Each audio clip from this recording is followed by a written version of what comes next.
எல்லா மாணவர்களுக்கும் வணக்கம். இந்த நேரத்தில் நீங்கள்லாம் என்ன பண்ணிகிட்டு இருப்பீங்க? சீரியஸாக ப்ரிப்பேர் பண்ணிகிட்டு இருப்பீங்க. உங்களோட எக்ஸாம்ஸுக்காக தயார் பண்ணிகிட்டு இருப்பீங்க. குறிப்பாக 10, 11, 12ஆம் வகுப்பு படிக்கக்கூடிய மாணவர்கள் ரொம்ப சீரியஸாக ப்ரிப்பேர் பண்ணிகிட்டு இருப்பீங்க. இப்போ உங்கள் மனசில் வச்சுக்க வேண்டிய ஒரு விஷயம் என்ன அப்படின்னா, உங்களுடைய சப்ஜெக்டை தாண்டி, உங்களுடைய பாடங்களை தாண்டி ஞாபகம் வச்சுக்க வேண்டிய விஷயம் உங்களுடைய health is very very important. உங்களுடைய ஃபுட், பி கான்சியஸ் அபவுட்.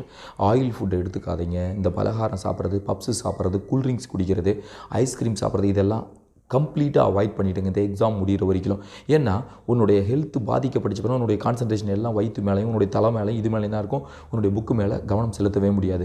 உனக்கு தூக்கம் ரொம்ப முக்கியம். இப்போ அட்லீஸ்ட் 6 to 7 hours, குறைஞ்சபட்சம் 6 hours கண்டிப்பாக நீ தூங்கணும். உன்னுடைய டைமை எப்படி வேணும், மேலே கூட்டி கீழே குறைச்சிக்கலாம், இல்லை கீழே கூட்டி மேலே குறைச்சிக்கலாம். ஏதோ ஒரு வகையில் உன்னுடைய sleep 6 to 7 hours is very important. நல்லா தூங்குங்க, நல்லா படிங்க. அப்போ தான் உன்னுடைய மைண்ட் ஃப்ரெஷ்ஷாக இருக்கும்.